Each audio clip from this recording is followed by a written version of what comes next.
Good morning and welcome to World News here on TVP World. I'm Diana Sky.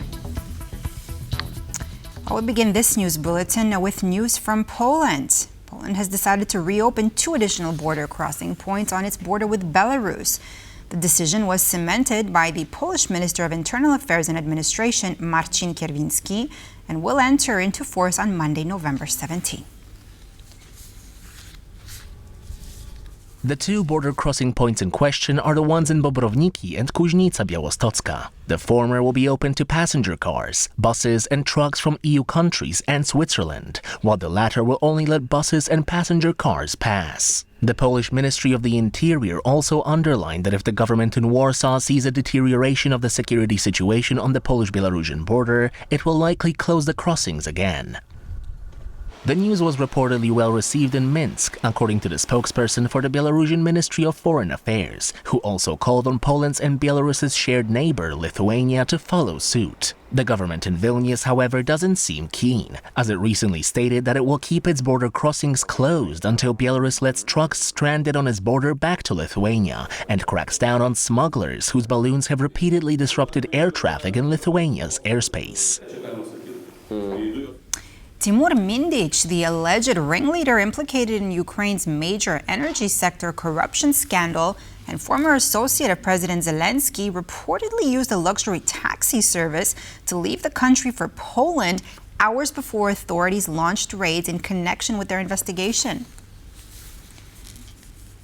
According to Radio Free Europe, following the investigation, the prominent businessman used Timelux, a luxury transportation company based in the western city of Lviv, and left Ukraine on the early morning of November 10 in a Mercedes-Benz S350 registered to one of the firm's owners. The car reportedly crossed into Poland. Ukraine's anti-corruption watchdog said it had uncovered a large-scale operation exposing tens of millions of dollars of graft in the energy sector in the midst of Russia's full-scale invasion. Mindich is a co-owner of the Kvartal 95 comedy troupe, also co-owned by Ukrainian President Volodymyr Zelenskyy before he ran for office. Mindich is now reportedly in Israel.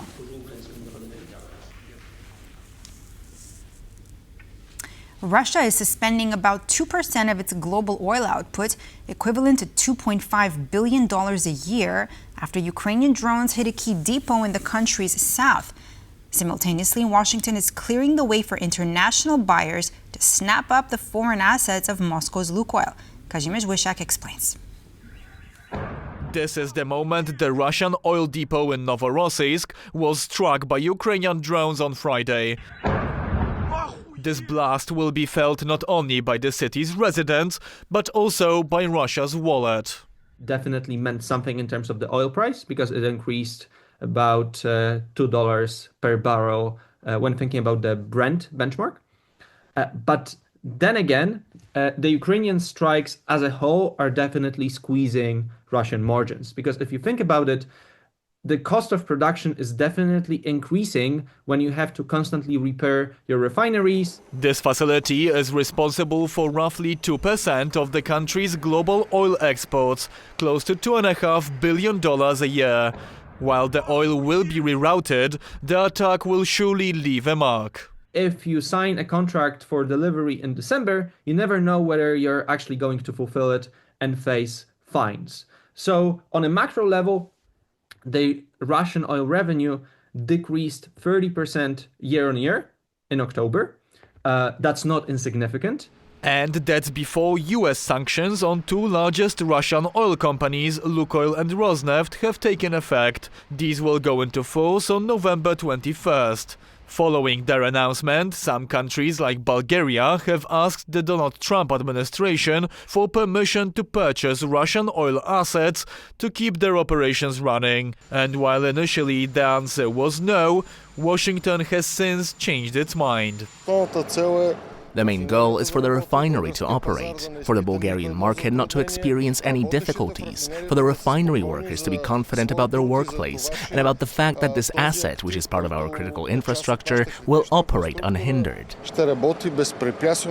The sanctions are Donald Trump's response to Vladimir Putin's refusal to end the fighting in Ukraine.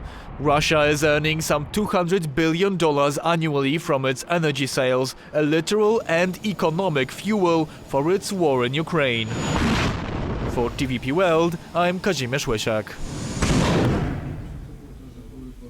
The mostly Russian-owned Serbian oil conglomerate NIS has secured a 3-month-long exemption from U.S. tariffs aimed at dwindling oil revenue for Russia's war machine. The change follows Russian oil giant Gazprom's request to the United States Treasury Office of Foreign Assets Control, declaring readiness to give up control of the company to a third party. Now, Gazprom currently holds a controlling stake of 56% in the Serbian oil refiner. NIS is also the only Serbian company investing in locating new pools of oil and developing infrastructure required to extract it. The role of the company is key as it controls over 80% of the fuel market in the country and generates a 3.3 billion euro revenue. That's around 4.5% of the Serbian GDP. Serbian Energy Minister Dubravka Dedović-Handanović said she believes that President Vučić is against Serbian authorities taking over the company from Gazprom. For now, the NIS's operations have been halted.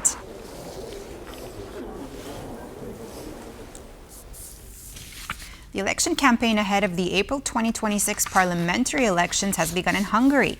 After 15 years in power, Prime Minister Viktor Orbán from the Fidesz party will face the leader of the opposition Tisza party, Péter Magyar.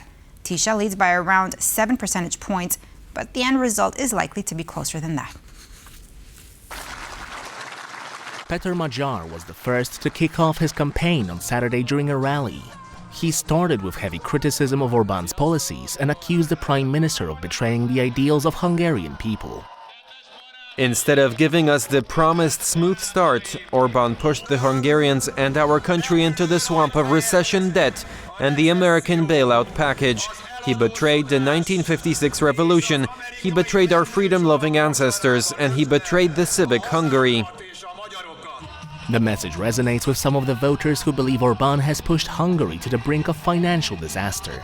This campaign will be very tough and difficult. Viktor Orbán started his campaign tour as well, and he keeps offering people this and that. He's trying to attract voters. We hope he won't succeed because there is no money for anything. All he created is endless debt. While Magyar's message focused on his opponent and the Hungarian economy, Viktor Orbán's campaign stressed the importance of peace and preventing Europe from being dragged into a war. I'm sure there are many people who are in favor of peace, so it would be great if they joined us in our cause. Don't see it as joining my party, but as joining us Hungarians in our peace-affirming cause. We are at an anti-war rally. We must hold anti-war rallies whenever peace is threatened. And I'm telling you, there is danger of war in Europe. Meanwhile, Orbán's supporters have a very dim view of the opposition leader's prospects and doubts his party will do any better in the future. It's quite pathetic what Péter Magyar is doing. He is trying to steal the show. He has nothing to say, really, and the impetus of Tisza has faded. I won't even say his name. I don't want to back him. He does not support this nation, so I won't support him, that's all. While the support for the Tisza and Fidesz parties might fluctuate over time, one thing is certain. We will see some of the fiercest election campaigns in the country that will set the path for both Hungary and Europe. The United Kingdom has announced a major overhaul of its policy on asylum seekers, aiming to mirror Denmark's approach, which is one of the toughest in Europe.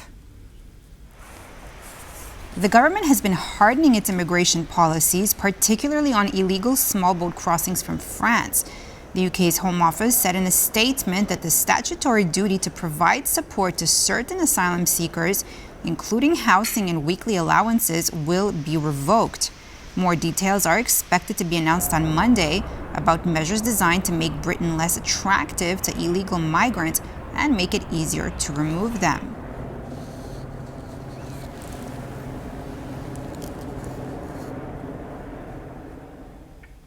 This is a budget that responds to people's concerns and advances Europe's priorities. In a time of global instability, Europe must remain competitive, resilient, and secure. said the president of the EU Parliament, Roberta Metsola, after the new EU budget was announced. The 2026 budget is set at 192.8 billion euros, a slight decline from the previous year.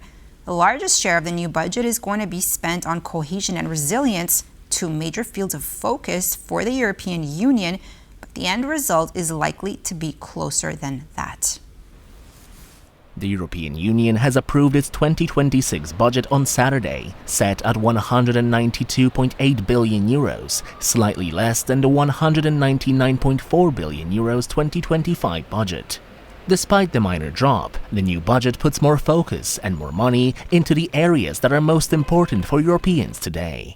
The EU now has a budget for 2026. I welcome the agreement reached between the European Parliament and the EU Council. This is a budget that responds to people's concerns and advances Europe's priorities. In a time of global instability, Europe must remain competitive, resilient and secure. The biggest share, around 71 billion euro, will support cohesion and resilience, helping regions grow and strengthening the EU's ability to deal with crises. In the area of research and infrastructure, the European Parliament agreed, among other things, to add 20 million euro for the Horizon Europe Science Funding Programme and over 23 million euros for cross-border transport and energy networks. Funding for education was also increased. The Erasmus Plus program will see an additional 3 million euro in 2026. Spending on security and defense rises to almost 2.3 billion euro, a clear signal of shifting geopolitical realities. In total, the EU expects to pay out 190.1 billion euro next year to keep key programs running across all member states. Violent weather associated with Storm Claudia has claimed another life and injured dozens more in Portugal. An 85-year-old British woman was killed when a tornado tore through a campsite in the southern tourist town of Albufeira on Saturday. It comes after rescue workers found the bodies of an elderly couple inside their flooded home in Fernaofero near Lisbon on Thursday. They had reportedly been sleeping and were unable to flee as the water rose during the night. The extreme weather also caused floods and damage in Spain and the UK.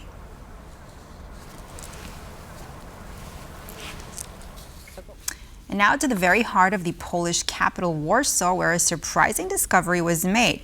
A team of archaeologists in Warsaw found the remains of an old plot formerly home to a chocolate factory.